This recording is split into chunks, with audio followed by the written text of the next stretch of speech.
Thanks for downloading this episode from Teachers Talk Radio. You can find the full schedule and listen back to all our shows at ttradio.org. Enjoy the podcast.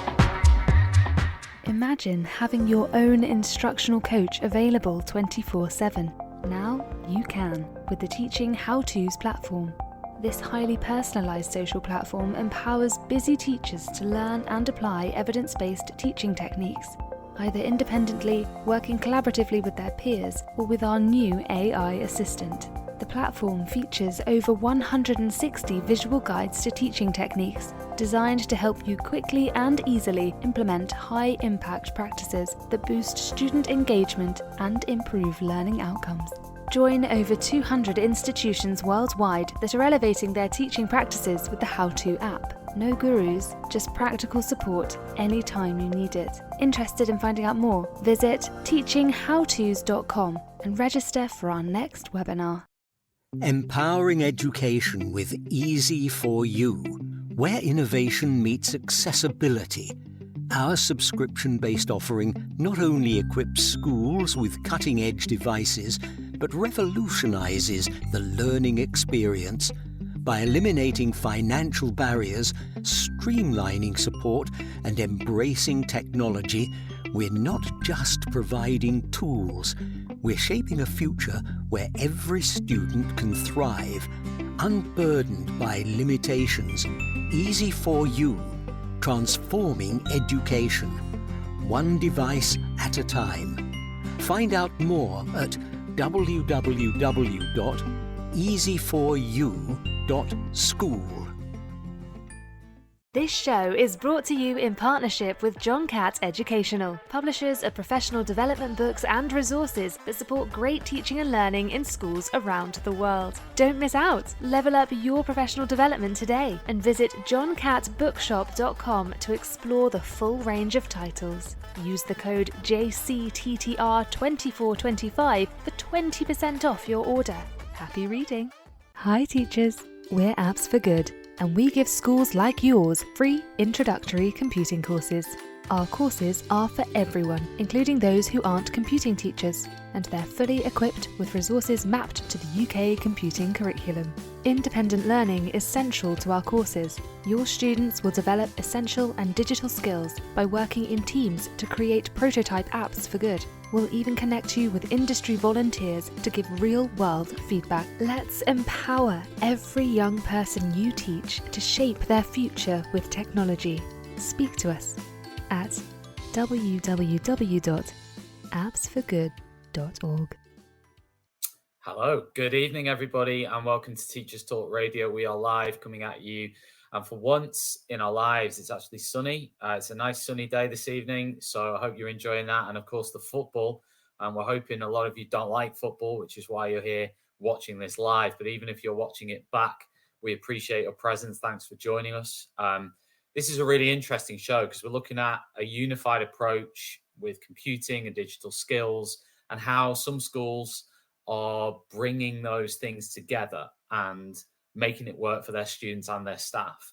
And this show is supported by one such organization that helps with that, which is Apps for Good. If you haven't heard of Apps for Good, in the build up to this show, I myself have ventured into the world of Apps for Good and had a look at what it's all about. And it's absolutely fantastic. Blown away by what is on offer from Apps for Good for your students. Essentially, they offer free access to computing courses, introductory computing courses. And the courses are for everyone and can be delivered by non-specialist staff as well. And they're fully equipped with the resources that map around the UK computing curriculum. And the students within these courses are going to develop all sorts of essential skills, digital skills, and they work in teams to produce an app. And during this show, we're going to explore the app creation, how these things are put together, and the importance of Apps for Good for schools in terms of what they're doing right now in the UK and beyond. So really delighted for this show this evening. And to add to this, we have a special guest host pulled from the TTR MVP archive, most valued player, over 100 TTR shows as host, Mr. Harry Waters. I haven't got a sound applause sound effect, Harry. But welcome back again for this. Really looking forward to hearing your dulcet tones. Oh, it's a pleasure. I feel a bit like Backstreet as I'm back tonight, all right, and all of those things. It's amazing. I've even got my pin on. There you go. You have to zoom into that. Yeah, that is old school. The old TTR pin. Goodness me. And the mug, which is an old school one. What year is on that logo on the mug? This is TTR from 2021. See what I'm saying? That'll be on the Antiques Roadshow before you know it, valued at £25. So at least they'll be like, wow. But listen, I'm going to hand over to you. Can't wait to check in with this show and watch it. So yeah, I'm going to hand over to you, and we'll bring the guests on. Thank you very much, Tom. Thank you for having me, and thank you so much for joining us today. We've got Emma Darcy, and we've got Leonie Malloy. I'm hoping I've pronounced your surname properly there, Leonie, because I didn't ask you before. I didn't know how I was supposed to stress the O or not, and then I started panicking, and then hopefully I've got it right. If I've got it wrong, you can correct me now. So I am going to ask you to introduce yourselves, your roles at Denby High School, and strategies which guide your school and a multi-academy trust. So I'm going to start with, because you're closest to me, I'm going to start with Emma. If you could start with a quick introduction, that would be lovely. Okay, good evening, Harry. Thank you very much. So my name is Emma Darcy. I'm Director of Technology for Learning at Denby High School. I've been in this role for the last 11 years. I wear lots of other hats though as well, because I spent 10 years as Director of Tech for Learning for Chiltern Learning Trust. I'm also now a trustee for Apps for Good for the last just over a year. I also work for AI in Education as well as a workstream lead for them. And I'm also part of the Digital Futures group as well, supporting schools and colleges with developing digital strategy. So lots of interesting roles. Wow. So where do you find your free time? I tend to find that in my free time, I do a lot of the things that I do in my work time anyway. So learning about things like AI, spending quite a lot of time online, talking with other sort of, technical, nerdy people that have the same sort of ideas and backgrounds as me. So yeah, a lot of my free time tends to merge into my work time as well anyway. Amazing. And Leonie, over to you. You're currently here for me. So. So I'm Leonie Malloy. You did get it right. Thank you. Most people murder it, but you did it really well. I am the head of Year 7 at Denby, which is why I'm here today, because what we'll be talking about later on is something we've rolled out with my year group. I trained with our trust as part of their training group a couple of years ago, and then work as a geography teacher and, like I said, head of Year 7 there. So perhaps slightly less qualified in the computing side of things and the AI side of things than Emma, but more involved with the rollout and how it affects our students. Differently qualified. Yeah, perhaps differently. There we go. Thank you. So let's jump into this. I would like to say I am a big fan of both of your backgrounds as well. There's lots of green in there, and I'm a huge fan of greenery. I don't have any green behind me. I've just got a boring door and a corkboard. So my apologies for that one. So I'm going to start with you, Leonie, if possible. I wonder. So I've known about Apps for Good, not for that long, but a bit longer than I knew I was doing the show for, which is great for me, because I had heard about them before. And it seemed to me when I started digging deep, I was like, wow, is this too good to be true? It's so good. Like, it's brilliant. But I want to know how you involve your young learners, as part of the process for shaping strategies to make sure that you're delivering an exciting computing curriculum that appeals to their interests. So I think when you talk about technology and you talk about especially apps, it's something that is going to motivate students no matter what. It's something they're excited in. It's something that they use every day. And I think before Apps for Good, they don't necessarily realise that they can have a direct role in that. So I think they're almost intrinsically motivated to want to learn about apps, and through Apps for Good, we can sort of channel that into something that's quite productive for them. Obviously, we've done the climate change topic, which we will sort of talk about later on. I think this is a key focus for us because of our sort of whole school sustainability strategy and whole trust sustainability strategy. And so the students are already very articulate when it comes to climate and very knowledgeable. And so there are sort of two main drivers there. You've got the tech side, and Emma always ties in lots about AI, and that really excites the students. And I think if we don't treat it as this black box that's quite scary, and we treat it as something that we can use and we can harness for good, so it brings in the sort of technology side, but it also brings in the climate side. And we kind of choose to do it at a time in our curriculum where they already have some digital literacy. So we'll spend a lot of time beforehand looking at e-safety and general digital literacy and digital wisdom and how to stay safe online. And then we can talk, you know, the students can talk more articulately and more, they have a lot more knowledge about technology before we go on to talk about apps. So having all of that really empowers them and that motivates them, I think. Anything you want to add, Emma? No, I was just smiling and nodding along, actually. I think you covered it really, really well. For me, just thinking about it, if I brought this opportunity to my students and, you know, said, hey, let's make an app. Let's think about what we can have in an app. They'd absolutely love it. They'd go absolutely wild for it. And it's something that you can kind of get into. Every school will have the ability to do this kind of thing. I've looked at some of the bits and pieces that we'll talk about later, and it seems incredibly accessible, which is one of the things that I think is a beautiful thing about it. And it really pulls the creativity from these young people, things that I would never have imagined, like particularly when I was their age. I would never have imagined coming up with something like that. So yeah, props to everyone on that. I've got a question for you though, Emma, if possible. I'd like to know, what are the benefits and value that this can bring to a trust-wide course for students and teachers? Well, I think Leonie's almost like touched on it already, and it's this idea about actually teaching students digital character.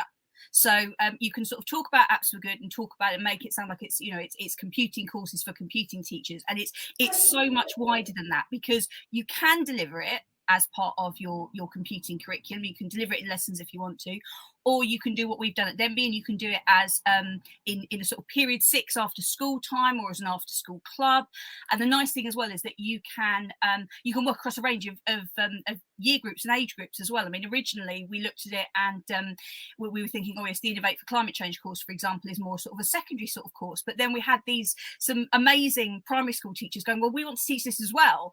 And because I think you touched on it as well, Harry, the idea that we have a shortage of computing teachers. It is sometimes it's difficult in schools to free up time to cover something like this as part of a curriculum that's already quite packed. But the nice thing is with the courses is that you can take them off the shelf and deliver them even if you're not a subject specialist, because everything that you need is already there, and you work through the course over a period of sort of about 7 weeks, you know, hour once a week, and you're given everything that you need to do this. And I mean, I say this, when I first did my first Apps for Good course sort of, you know, 9-10 years ago, I'd never taught computing. I'd never created an app in my life.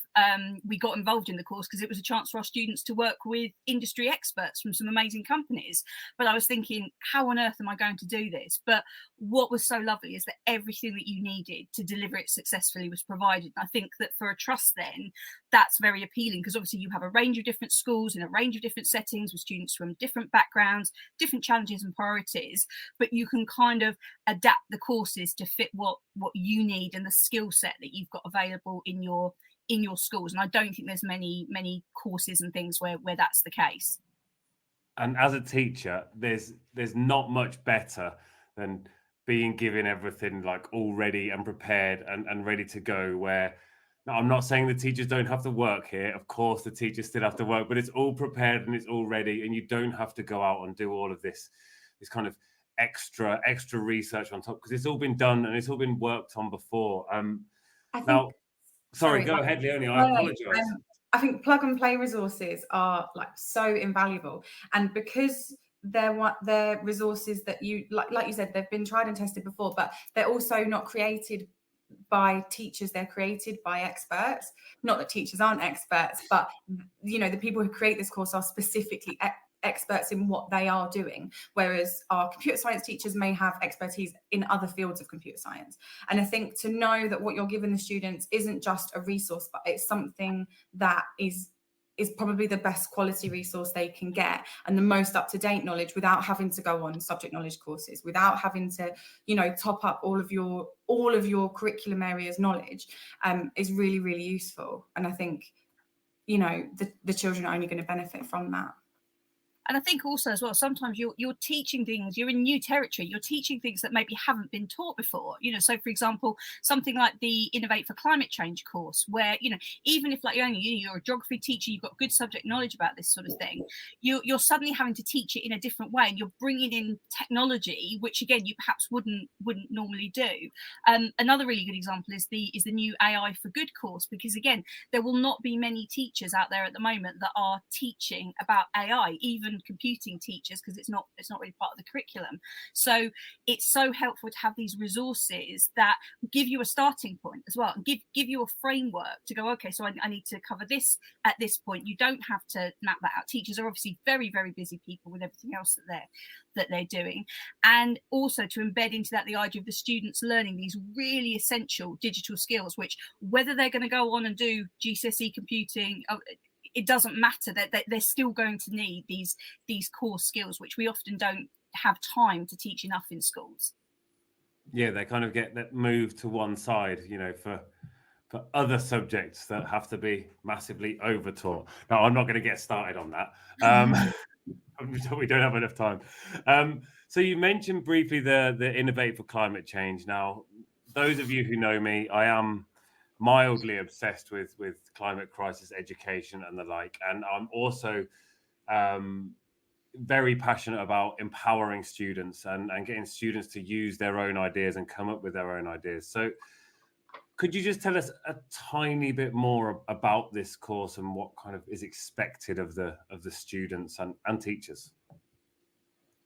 I'll do the overview, and then Leonie can talk about exactly what that looked like on the ground for all those teachers that were delivering it. So the idea of the course of Innovate for Climate Change is that it teaches young people about climate change and sustainability and why it's so important that we lead more sustainable lives. But one of the things that the course identified is that obviously there's a lot of fear around climate change out there, and for young people in particular there's a lot of climate anxiety, because they're often told how serious the situation is and how we have to make changes and we've got a really limited amount of time to do that. So we put a lot of fear into our young people, but then we don't give them the tools to do anything about it. So we sort of say, this is horrendous, this is going to be your future, and then we kind of step back and go, over to you, sort of thing. And I think what's so nice about the course is it goes, okay, so this is the situation, these are the challenges, but actually here's some things that you can do about it. And it doesn't matter what age you are, and it doesn't matter whether you've got digital skills or not, you can do something about this. And so I'll hand over to Leonie, and she can talk about what we did then with Year 7 at Denbigh. So we sort of started by introducing reintroducing climate change as a topic, and how not only how it can impact them, but how it'll impact the planet in the future. And also touching on like various aspects of climate change. I think when we talk about climate change, we so often talk about carbon dioxide, and that's pretty much where it gets left. And so, you know, our introductory session was on wider topics than just CO2. So then what we did is we asked the students to identify a problem. And when we did this, the course looks at how all apps that they have on their phone are used to designed to address a problem or a need. And so we asked them to identify a problem or a need with respect to climate change. And then once they'd identified those problems, they then had the opportunity to go away and to research how they might solve those problems. So like Emma said, it acknowledged the fact that there is climate anxiety with children, and it did that quite sympathetically, but then it also empowered them, like I said earlier, to make those changes. And I think having that problem solving mindset and for our students, it is really young, it is in Year 7, is really important, because then when they go on later in school and later in life, then they have those skills which we'll talk about later on, to address problems that face them in their day-to-day lives. So we looked at identifying problems and solving them, and then they built the app around that. So I won't spoil too much. I'll let Emma talk about one of our teams in particular. But they designed an app based on a problem that they had found with bamboo. That's all I'll say. Oh, you're teasing. You're teasing there. You're teasing. I love this idea of the problem solving side of things and handing it over to students, handing the, as you say, empowering students, because the best way to combat anxiety or eco-anxiety especially is through action, is through using your ideas. So, there is a question here that's popped up from John Sewell. It says, great to hear about authentic outcomes. Could I ask, how are the digital skills categorized and how are they accredited? Oh, big question there. That's a really good question from John.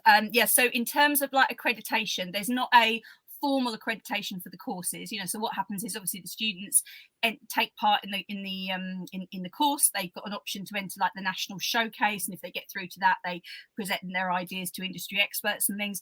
But in terms of how the digital skills are categorized, it uses something called Skills Builder. So when you work through the e-workbook that comes with the courses, it very clearly maps out to you the digital skills that are covered, and what categories they essentially fall into. And what's nice as well is you can adapt the resources if you need to as well. So for us, one of the things we've done in the past is we've taken the courses as they are, but then when we wanted to introduce, so for example, like I say, this year we did introduce a little bit of AI as well, and discussions about AI when we were talking about digital character and climate change and the sort of apps that the children could make. You've got the ability to do that as well. So you don't just have to say, this is what we're going to cover at this point. You've got a lot of flexibility there to be able to adapt that as well. That's super cool. And how does Apps for Good, so this is back to you again, Emma, if possible, how does Apps for Good encourage collaboration and enable the students to feel part of something bigger, like as a multi-academy trust? In my experience, like I say, I stepped down from the role this year, but when we were delivering this, for starters, it's very hard to find something that is going to work for every school in your trust. Most things are quite specific, and so you can't. It's harder to do something that everyone can participate in. But the first thing was that was the idea about everyone or all the schools taking part in this one course, working towards this end goal of all schools, whether they were doing this with a whole year group like we did at Denby, or whether they were doing it with a small group of students, would give their students the chance to complete the course, to do the course, and to develop an app to address the issue of climate change. So you've got that collaboration with that. You've then got the opportunity that, like I say, you can enter the national competition, which is really exciting, and you get a chance to do that and to present to industry experts. But then we wanted to offer something else as well in terms of actually bringing all of the schools and all of the children together to almost like show each other the apps that they've made. And we also wanted them to be able to show them to some of these industry experts that perhaps they wouldn't get to engage with if they didn't get through to the finals of the national competition. And that was kind of how our Climate Change and Digital Innovation Summit came about 2 years ago. And the idea with this was that we would actually do this as a kind of showcase event where all the students, all the schools would have a stand, where they would have a chance to go around and see each other's app ideas. They'd have a chance to present to invited guests about what they created, and really get that sense of actually what being in a trust means, because sometimes you don't get to go to events where you see all the other schools that are in a trust with you, but also so that you can see what you've all got in common, where you've got your differences and that sort of thing.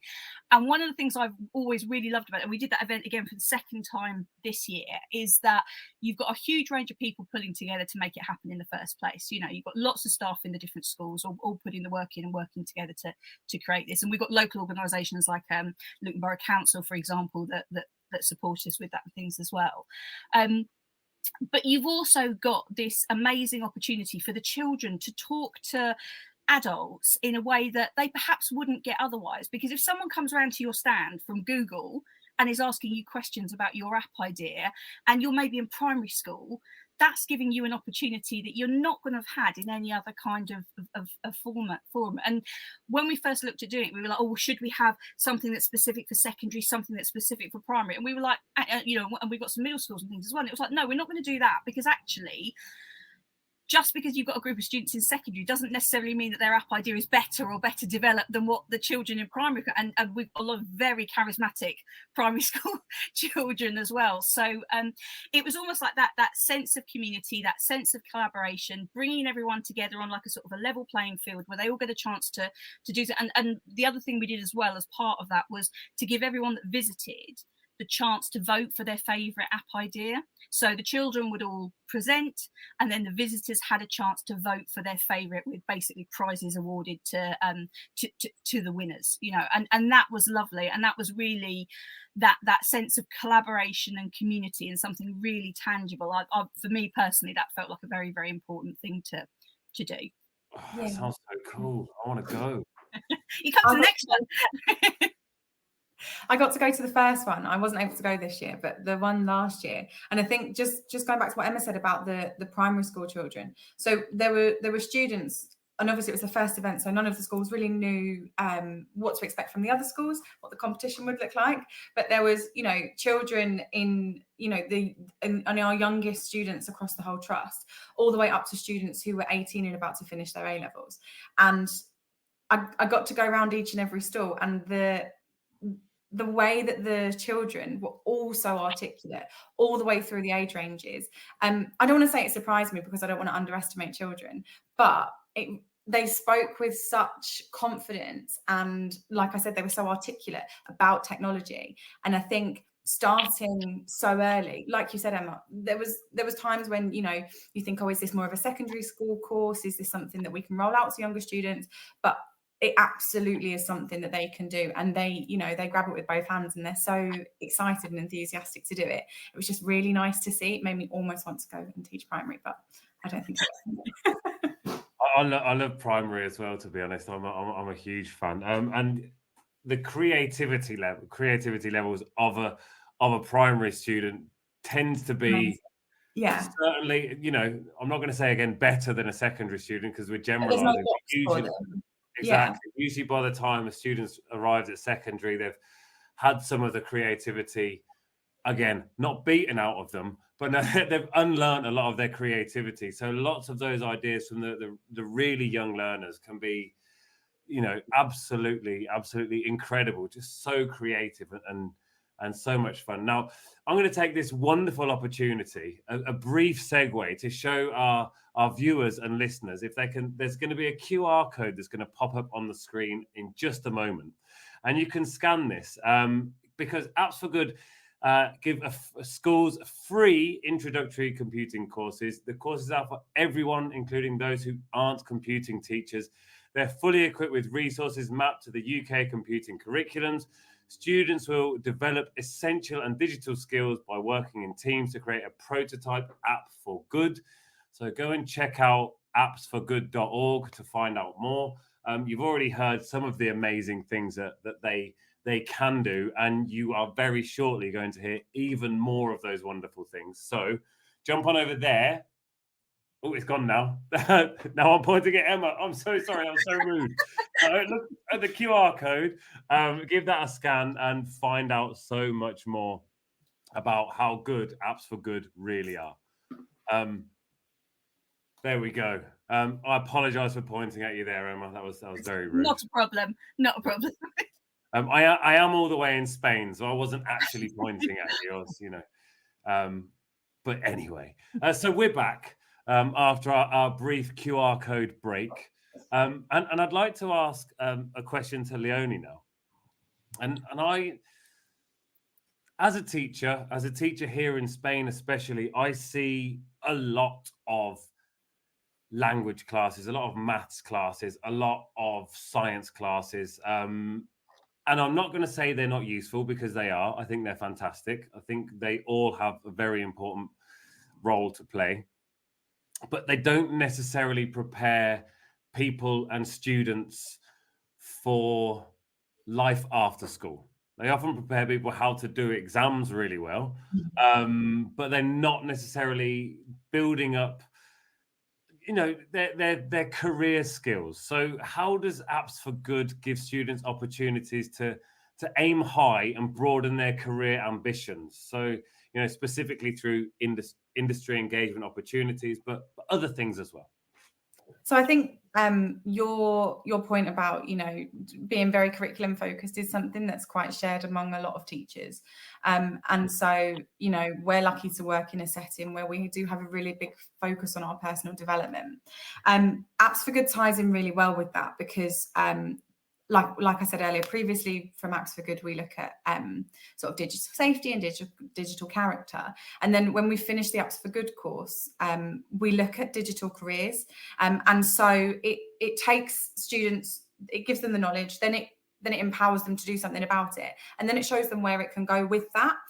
So we kind of sequence it in a way that means that they're enthusiastic about it at the point which they learn where they can take it in the rest of their lives. And it kind of like consolidates that knowledge into tangible roles. So if you like this, you could do this. Now, obviously, we probably can't tell them every digital career that might be available to them because they may change by the time they get there. But it's exciting for them to learn and to start them off in year 7 is something that we look to build on each year as they go through secondary school. I think something that we do that encourages all of our students to aim high when it comes to Apps for Good is Emma's very good, and the rest of the trust are very good at showcasing previous successes. Because I think students so often see people perhaps on social media or on like more traditional media doing things with technology successfully, but they don't ever see students who they can relate to. So showcasing previous successes of secondary school pupils in our case from Luton doing really well with Apps for Good is something that encourages them all to aim high because they can see that they can do it too. And I think like Emma said about our climate change and digital summit, it's something that they can practice on a smaller stage. And it's not, I think it's demeaning to call it baby steps, but it gives them somewhere to practice that, somewhere to take that. And then if they carry on, if they want to aim high, then they can. I think the industry engagement is, if you say a big brand name to a child, if you say an app that they use every day, then that's just going to excite them and it's going to make them want to impress. We had some students presenting to Spotify last week, and I think Emma will talk a little bit more about that later on. I don't want to steal your thunder, Emma. But every single time I spoke to any of the students, they name drop Spotify probably every 10 to 12 seconds because they were so excited about it. And, you talk to other adults and they're like, Spotify. And you talk to other teachers and they're like, oh, Spotify. And I don't think anyone realizes how much that can do to motivate students and to make them, aim for as high as they can. And I think it kind of takes away that box that students might say like, oh, I'm 11, I'm not going to be able to do that. And then when you put them on that platform and they absolutely shine, it just makes them realize that, it's an age-old thing, but like the world really is their oyster and they absolutely can do it. And I think the industry partners work really well with the children as well. And they ask them questions that excite them and that they want to answer. And I think that really motivates them too. So yeah, I think it's really surprised me. There's a certain student in my year group that I'll talk about later on, and watching her go from when she first started in year 7 to where she is now, her aspirations have completely changed. And she's been, an integral part of that has been her involvement in the Apps for Good course. So yeah. Can I just add something onto that as well, Leonie, just in terms, because obviously having been doing the course for like 9-10 years, one of the things that is so lovely for me is that we've got students that did the course in like the first or second year, and I've been able to see what they've gone on to do now. And there's so many of them now working in the technology industry who, when they come back into school as alumni, will talk about, oh, one of the things that was really changed their trajectory almost was being involved in this little after school club that just made such a difference. And I also want to pick up on what you said earlier, Harry, because you said about how it almost sounds too good to be true. And that's one of the things that, for me, this is one of the reasons why I wanted to be a trustee, was actually, you tell people about Apps for Good and they're like, well, hang on a minute, but how much does it cost? And it's like, well, it doesn't cost anything. And right, so let me get this right. So you've got companies like Spotify who will talk to your students and it doesn't cost anything. It's like, no, it doesn't, because for these companies, Apps for Good have got such an amazing relationship with so many technology companies, and these companies give back as part of their corporate social responsibility to work with schools. And that was one of the reasons why at Denby we got involved in Apps for Good in the first place, was we had the head teacher at the time felt very much that we really wanted to raise our young people's aspirations, and that the best way to do that was to actually get them speaking directly to people working in industries and roles that they perhaps hadn't got experience of before. But I came into this role, I didn't have those sorts of contacts. You know, I don't know people in these big companies. And again, that was something that Apps for Good brought to the table. And it's not that, oh, just you have a novelty call with someone. At different points in the call, you can request an industry expert to support and mentor your students. So we had a session done for us a while ago when the students were all coming up with an idea right at the start of the course, where Google delivered the session and talked about how you come up with innovative ideas. And again, that sort of direct, relevant, purposeful industry engagement is so important. And as Leonie said, it makes the children feel so important as well. The fact that these people want to stop, will take time out of their day, and will talk to the children, that is really powerful. I think you've absolutely hit the nail on the head. I actually have a nail handy for this one here, just by pure chance. The fact that they are, it's not that they're being spoken to by people from industry experts, is that they're speaking with industry experts who are also listening to them. Like, yeah, they're guiding them, and they'll come up with ideas, and they'll suggest something, and they'll get feedback, and and it won't be, because Leonie said, she was exactly right, that the way that in which the experts engage with the students is fantastic, because they're not patronizing, they don't talk at them. It's very much, right, so tell me about your idea, present to me what you've done, let's look at some ways in which we can improve this. You know, when we talk about marketing, let's talk about how you can market it. And again, what always amazes me is that, like, when you're giving children a chance to do this at sort of 11, 12 years old, what they then go on to do is unbelievable. You know, because it just gives them such a sense of self-belief about what's possible, that you then watch them go on and fly in other circumstances. Like I say, a lovely thing for me has just been seeing how many children have grown up to be young adults and have gone off and done these sorts of roles in the tech industry. I just love the idea of it as well, and it's just harnessing creativity, and it's in an area that everybody knows and everybody cares about, because there isn't anybody I know that doesn't use, you know, at least 15 different apps a day. So like, it's something that is so relevant. And now, although that they are computing courses, you know, and they aim to increase digital skills, obviously these are things that are very important when you're talking about technology. I was wondering, in what ways do they also enhance the essential skills for students? I'm going to hand that one to Leonie, if possible. So obviously, like I said, I'm not a computing teacher. I don't teach computer science. And so for me, watching the development of sort of these essential skills has been something that, you know, I've picked up on in our students and really seen the progression in them.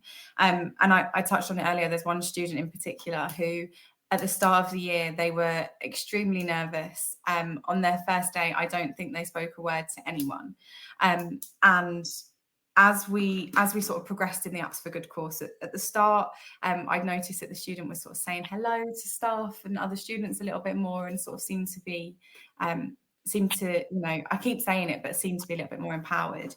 And then last week they had a a session with some industry experts from Spotify. And I wasn't there, but Emma informed me that the student ended up sort of flipping the questions round onto the industry experts. And so, you know, they've gone from really not having the confidence to talk to adults that they know well to asking questions that perhaps some adults would be nervous to industry experts. So I think, you know, her skills in sort of listening and speaking have come on such a long way. And that is as a result of Apps for Good and her involvement in the project and how, you know, how far she's come with that. I think, you know, when it comes to their problem solving, because the course that we did addresses the climate change problems, it just encourages them to have that problem solving mindset in all things. So, you know, we've noticed that students are a lot more resilient and a lot more introspective in looking at how they might solve their own problems. Now, whether that's you know, it could be that they are just getting older, but I like to think that it's because they've had explicit education in problem solving. You know, staying positive and aiming high, we touched on that earlier on. It's something that inspires them to aim really high. And so, you know, I think their digital skills have come a long way, but I think something that I've noticed from a pastoral perspective with all of the students is that, you know, their sort of softer or essential skills have just come on leaps and bounds. And because each and every student has been able to take part, because the rollout was across the whole year group, is something that we've seen in all of them, not just in one or two of them. So, yeah. I think... sorry, I just remember something else I wanted to talk about. Good. Cool. They do at one point something called an elevator pitch. And so they will consolidate all of their ideas into a 1-minute sort of script. And what that means is that students are able to take all of the information that they've gathered and consolidate it. And that's a really, really useful skill. Because as they get older, they're going to have to do that as they progress into, you know, GCSEs and into the world of work. It's something that we all need to learn to do. And I think the elevator pitch is something that was really, really useful to all of them. And I'm glad that all of them had the opportunity to do that at the start of their sort of academic journey. Yeah, I still can't do it. People ask me what I do, and I'm like, elevator pitch, come on, Harry, elevator pitch. And then I realize I just can't stop talking. So I'm terrible. Another thing that I've seen, like from the outside, it looks like it must really help, you know, collaboration and teamwork, because there is this, they come up at the end of the day with one idea for an app. Now, that has to be developed by usually more than one person, so there has to be one or two people there. You know, you're going to have to reach agreements in that, because maybe one person wanted to do something. You know, so you've got those problem solving skills, but you've also got collaboration, you've got teamwork, you've got all of these wonderful these softer skills, as we mentioned before. I'm going to jump in there and say I hate that term, soft skills. Sorry, I didn't want to say 21st century skills. One of the things that I always push back on, just because it really annoys me, is when I hear people talking about soft skills, because I think if the educational landscape shows us anything at the moment with direction of travel, with technology and everything else, is that these are going to be some of the absolutely core skills that we're going to want our young people to have. And exactly as Leonie's been saying, you know, the teamwork skills, they don't always agree. They will squabble like mad sometimes about an app idea, but they have to reach a kind of consensus. And that, for young people, sometimes involves having some really mature conversations. The creativity of coming up with an idea in the first place, you know, the resilience when someone says, well, actually, that idea's already been done and it's not that unique, you need to do something else. You do. We talk a lot in school. We have our set of school values, the same as like most schools and trusts will have. But again, giving them really tangible ways in which we can talk about the school values. And when we talk about things like confidence and in relation to presentation skills, as Leonie was saying, with things like elevator pitches, it does give the students something, you know, that they can then properly visualize what they need to achieve and how they need to develop that skill, because they're working together. And like I say, I think they're developing the skills that are in some ways going to be some of the most useful skills that they leave us with at the end of year 11. I think we should definitely stop calling them soft skills and also 21st century skills, because we're a quarter of the way through. Why can't we just call them super essential, really important skills. I mean, I think that works, It's rolls off the tongue nicely. That's a new idea. So, a major challenge for schools and trusts at the moment and forever is budget constraints. There's never enough money to do anything ever. So why is it important for teachers to embrace these low cost solutions, Emma? I think that sometimes and we've already talked obviously about how the fact that the Apps for Good courses are free of charge. There's no hidden catch. There's no sort of, sneaky thing there. I think that sometimes some of the activities and things that we really want our children to be involved in are some of the things that goes by the wayside when there are things like sort of budget cuts and things. If you're struggling to recruit teachers, if you've got lessons that are more challenging to deliver because of skills and expertise, sometimes things like sort of the extracurricular stuff becomes a nice to have rather than an essential, or that you're not able to deliver. But I think as well, it's sometimes as well working in that situation does mean that you have to be more creative, that you have to sort of look at maybe your curriculum, look at the resources that you've got, look at your overall digital strategy or where you'd like to be in 5 years' time, and go, okay, how can I get there? What can I, what do I need to do to achieve that? And sometimes you're more creative with that as a result. And I'm not saying that's an ideal situation. Don't get me wrong. I'm not saying that schools don't need more funding, but I think with something like Apps for Good, you can use it for a lot of different reasons. You can use it to support delivery of elements of the computing curriculum. If you are thinking about introducing digital skills, digital character, it fits really nicely with that. If you are looking at, and again, every school has got to have a climate action plan and sustainability lead by 2025, and the Innovate for Climate Change course fits really, really well with that. Most schools know that they are going to have to be tackling AI in some way, shape or form over the coming year. And again, it's like, where on earth do you start with that? You've got the AI for Good course, some really good uses and things that you can do there. So I think in terms of like looking at what you've got on offer with Apps for Good, it's about saying, okay, well, actually, where could this fill some gaps for us that we've already got? Where have we got some things in a school or in a trust that we really need to be doing, that we wanted to be doing, but we haven't been able to do until now? Where could this fit in? And I think that, like I said, it does. There's always excuses and reasons for not doing something. We can always say that we're too busy, or we haven't got the resources, or we'll make time for that next year or whatever. But I think when you've got something like this that comes with, you only talked about digital skills and careers. If it fits in as part of your careers advice and guidance, again, it will tick so many boxes for you that it's definitely worth spending the time and effort looking at the courses in detail and going, okay, so how could this fit in? How could this actually be a win for us, rather than something that's an additional thing that we've got to do on already very sort of loaded staff team in a school, for example. I can't see any downside to it at the moment. I'm trying to think what would be someone's excuse for not doing it. And also to reiterate, yes, absolutely, loads more funding for schools, please. Even though this is free, we still need massive amounts of funding because we are grossly underfunded.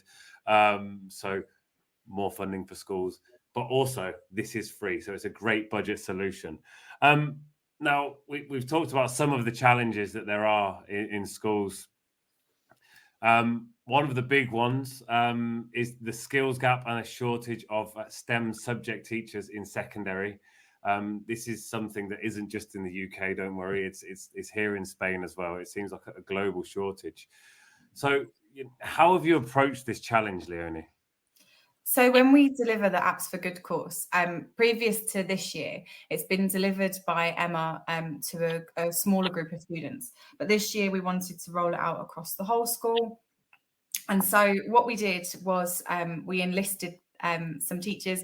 We have an additional lesson on a Wednesday at our school, and we call it Period 6, and staff sort of take turns for each department to teach it.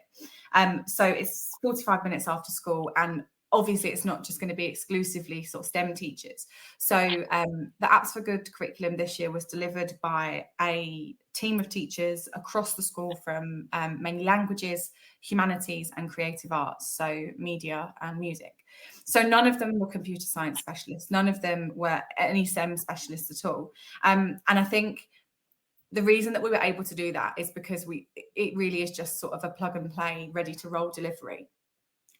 everything is ready to go. It's accessible for teachers, it's accessible for students. We didn't need to differentiate it. We didn't need to take it apart and put it back together again. It was ready to go. And I think it comes in a way that you can add things in, but you don't need to take anything out from it.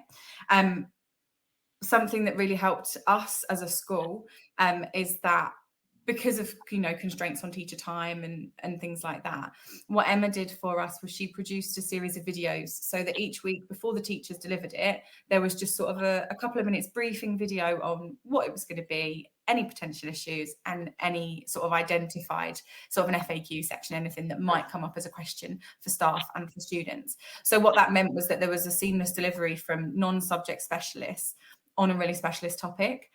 Now, I appreciate that not every school has someone like Emma who's able to produce those videos. I don't think they're necessarily a requirement, but it is something that really helped with our delivery of it because Emma had the experience of delivering the course in the past. And I think everyone involved. I love it. I think like Leonie was saying, it's sort of the thing that the thinking behind getting all of Year 7 to do this year was the fact that we delivered Apps for Good for a number of years. It was always a cohort of between. We even delivered it during COVID in lockdown. We did it as a complete remote course. But the fact that we could only ever have a maximum of about 30 students doing the course as like as a club, and we said actually no, to take this to the next level now, we want everyone to access this. And our head teacher basically said, right, what would it take to have every student in Year 7 when they start with us do this course so that we can develop digital skills, they can learn how to use the different platforms and things that we've got in school. And I loved the challenge, I'll be really honest, of having MFL teachers who at the start of the course were taking me aside in the corridor and going, you do know I've never created an app before. You do know this is going to be a disaster. And it's like, no, this is not going to be a disaster. You can absolutely do this because you're going to have the hand holding all the way. Now, don't get me wrong. I'm not saying that the answer in schools is to take all your MFL teachers and make them computing teachers, because obviously your computing teachers are very, very specialist subject knowledge experts. But digital skills and the teaching of digital skills, we're finding is becoming almost like a whole school responsibility anyway. So actually bringing some of these teachers carefully out of their comfort zones and going, do you know what, you can do this. And like I say, I always come from a point of view of this is what I did to start off with. I'm not a computing teacher, it's not my background at all, that you can do this and we'll coach you. And what was lovely for me was some of those teachers then getting really competitive about the groups they'd been working with and how good the app ideas were that these children were coming up with. But we had a group as well. I mean, we've got I don't know if you want to say something about our SEN group, Leonie, that did the course at the same time as well, because we haven't mentioned them yet. So I'll hand over to you and you can just mention that. So we had a group of students who access a slightly different curriculum at school, complete the course alongside the rest of the year group. And there was no sort of change required for the course for them to access it, because a lot of it, it was pre-taught in our curriculum, so students knew sort of the vocabulary that was going to be used, and what that meant was that their aspirations have been raised. We have that complete equity across the year group in that raising of aspirations for all students. And it was a really lovely moment to go in and to see students across the year designing their apps, and like Emma said, having those disagreements, having those conversations and working out those problems between them. Oh, that's so cool. Yeah, it was lovely. Cool. It really was. And for everyone else who is listening and watching, there's a QR code that's coming up here. And remember that Apps for School is completely free with introductory computing courses. Therefore, everybody, as they've just mentioned, all teachers can do it. Any teacher could do it. You've got perfect guides to take you along the way there. Students will develop essential and digital skills, and not soft skills, obviously. Absolutely 100% essential skills for the future. They create a prototype app for good. So do go to appsforgood.org or click on this or use your phone scanner for this QR code, or maybe just your camera, depending on what kind of phone you use. But go there and check it out because it is wonderful, and it's also free, which I still can't believe that it's free. I'm trying to wrap my head around that. It's lucky I'm wearing a hat because I think my mind has been blown, and this has contained it within the hat. I like you, Emma, also wear many, many hats. So I just want to. We've got 1,000. We've hit 1,000 live viewers. So thank you to everybody who's come along and joined us and being here. So Apps for Good have their annual showcase. Now, this is something that I've been. Again, it was a wear a hat moment because of mind blowingness. I'd really recommend everyone check out the People's Choice Award that's there. So tell us more about this. I'm going to open this up to both of you. Whoever would like to go. I'm going to hand over to Emma first because Leonie spoke last. So yeah, tell us about the showcase and what is this online event and what are the benefits? And so I'm getting too excited. Okay, so the national showcase is something that happens every year, and the idea is that you can have been doing any of the Apps for Good courses. So you could have done Innovate for Climate Change, you could have done App for Social Action. Like I say, from this year, you'll be able to do AI for Good as well. And then if your students have created an app idea, they can enter it into the national showcase. And basically, there's an online form, just captures some very simple details about the idea. That the children get to submit things like they have to have created a 1-minute elevator pitch. So they will have created a 1-minute advert for their app, and that can be either the students just talking to camera about their app, or it can be something that they've made. Our students this year had a go at making elevator pitches with Canva, which was great. And then they enter that competition, and they find out a few weeks later whether or not they have been shortlisted to be a national showcase finalist. And if they are shortlisted, they then have the very exciting news that whoever is their category sponsor, and bear in mind there's some big name companies sponsoring these categories, they are going to have the chance to do a pitch to representatives from that company in a kind of Dragon's Den type setting. So they will have sort of 5 minutes to actually present their app idea, to talk through all the different aspects of it, and they will then be asked a series of questions by the judges, and they don't know what those questions are going to be in advance, so they can prepare up to a point, but they have to respond on the spot. And we had a group of our students this week get through to the national showcase. And one of the things I always say, because people say, as a trustee, unfortunately, I'm not involved in the judging process at all. You know, I don't break through those walls. We enter the competition. We have to sit and wait, the same as everybody else, to see if our students have been finalists. And we've been really lucky in the trust that we've had a lot of students over the last 2 years, a lot of student teams that have been finalists. But then what it boils down to is your students going in for this online meeting and presenting to these industry experts and having that really intense 15 minutes of really trying to sell their idea to those judges. And again, that was what Leonie was talking about earlier in terms of the group, because like I say, our children that did that this year at Denby, they're 11 and 12 years old. And they're not the most confident children in the school. They're not the ones who've been presenting in assembly since they joined us. These are in some cases quite shy students.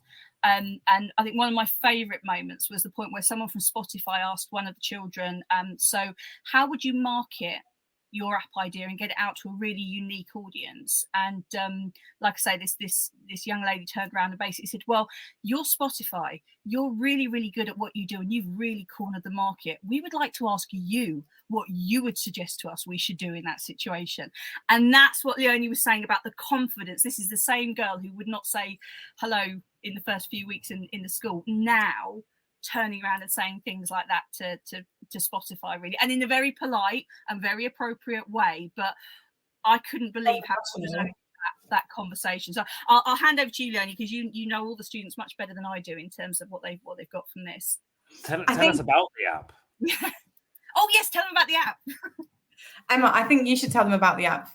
Okay, it should be the children telling them about the app, but I'll tell them about the app. So the children who took part in the course as part of Year 7 this year, they came up with an app idea for an app called Bamboozle Me. And the idea was they, as part of the Apps for Good course, the children look at a website called Project Drawdown, which is actually a really, really good website that breaks down for you some of the main causes of climate change across the globe. And that's immediately a way of making it very accessible for the students to see what some of the biggest contributing factors are. And this group of students, they looked at this, they went straight past things like plastic recycling and that sort of thing, and they found that actually bamboo is a really hugely underutilized resource that is actually far more climate friendly than wood. And so they developed an app to encourage people to supplement bamboo for other products, to use it as a food source and that sort of thing as part of their diet. And they came up with the name Bamboozle Me, which I thought was brilliant. So, and that was all their own idea. So I'll hand back over to you, Leonie. So I think for the students with the Bamboozle Me, something like Emma said, they're not the students who have been presenting throughout the whole year. They're not the students who, you know, are first to sign up for any of these activities, but they've done it so confidently. And you know, we've built them up slowly. So they presented to a smaller group of staff, then they've presented to our senior leadership team in preparation for presenting to, you know, the industry experts at Spotify. And it's that slow exposure that constantly pushes them out of their comfort zone that really, and I keep saying the word, but it really empowers them. So each and every student on there is a student whose ideas are fantastic, but perhaps previously they wouldn't have been confident enough to articulate them. And as well as being their head of year, I also get to teach some of them geography, and seeing the difference in their participation in lessons and their, you know, if we're doing a paired discussion, seeing the difference in their participation in paired discussions. And I know that that's just not in one classroom. I know that's across the school. And I know that that's, you know, distributing their ideas to other students who perhaps wouldn't have had those ideas as well. So it's having an impact on those students who have got through to the national showcase, but it's also having an impact on the classrooms that they are in, the dynamics with the students, you know, their aspirations, but also the aspirations of those around them. And I think it's amazing having teams getting through to the finals, and it's amazing having that celebration of them. But because it's for the whole school and because it's for the whole community and across the trust, it uplifts everyone in the community, and it makes everyone realise that they can do it too. Perhaps, you know, I think the Apps for Good course is incredible. Perhaps there are students whose interest isn't in, you know, a climate change app. Perhaps there are students who have interest in other things who didn't feel that they could do it before, but having seen students do this, they know that they're able to, you know, break through those barriers that are so self-limiting to students in the beliefs that they have. So it's been amazing to see the difference that those national showcases have had, not just for those students, but for all students, really. And there are some really good ideas on there. Obviously, Bamboozle Me is, of course, the one everyone should go and vote for, 100%. But yeah, I would just like to mention some of the other ones on there. And yeah, it's got stuff. Hungry Elephants, the recipe inspiration for users of food banks. It's got Eco Mingle, where climate changes through people can connect through education. There's things in there about anxiety. There's limiting the environmental impact of festival goers. There's a clothes fixing app. There's just so many brilliant ideas. I just want to download all of these apps and have them all on my phone. So I cannot emphasize enough how good this must be for students to be able to learn these ideas and feel, you've said it 1,000 times, I know, but feel empowered enough to go out there and put their ideas out there, because it must be another difficult thing. So yes, they've developed this idea, they've developed that, but to then go and sell it with their elevator pitch, and, you know, even just to sell it to their teacher is tricky, you know, to then, you know, okay, I've told my teacher now I'm going to go and speak to somebody from Spotify. Exciting, but also very scary. So like so many, it's working on so many different levels. And I love it. I'm sold. Where do I sign? It's just, and yeah, I want all of these apps as well. So I'm going to say a huge thanks to everybody here. I was going to ask you which one is your favorite and which one people should vote for. I'm not going to put you in that position. But Bamboozle Me, people can vote for Bamboozle Me. Absolutely. I don't endorse any app in particular, but Bamboozle Me would definitely appreciate your votes. And I will also add to that as well that there's some amazing climate change app ideas from some other schools within the trust that also presented at the CADIS event that have also got through to the National Showcase final. And there's some really fantastic ideas there as well. There are some absolutely blinding ideas. I want the clothes fixer app because my sewing is rubbish. I do it, but it's not very good. So we're just about coming to an end. I'm getting to the point where I need to turn a fan on because it's that hot in here. So yeah, it sometimes seems nice when you look at Spain. Oh, the skies are blue and it's really sunny. But yeah, it's 38 degrees still and it's almost 10 o'clock. So I'm going to go and turn a fan on, and I'm going to say a huge thank you to both of you. Do you have any last words you would like to share with us? First, Emma. Just like I say, if you'd never heard of Apps for Good before tonight, if you've never been and had a look at their website, if it's not something you've ever considered for your school and trust, take a bit of time, go and have a look at it. I promise you it's well worth your time. Yeah, and I think, for me, I was quite nervous to oversee the delivery of something that I hadn't taught myself.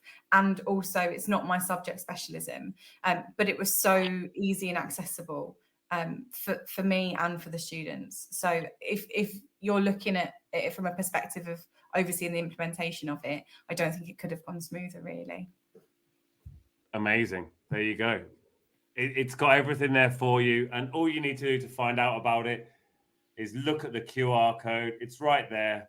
Scan it, find it. You can also, as I mentioned before, you can go to www.appsforgood.org. Do go there. Do check out the showcase and the People's Choice Award and vote for whichever one you think is the best. Thank you so much for joining me. Thank you for making my return to Teachers Talk Radio be one that was so enlightening and so much fun. It's been an absolute pleasure. Thank you so much. You've been listening to Teachers Talk Radio. Tune in live and listen back at ttradio.org. We look forward to hearing from you next time on Teachers Talk Radio.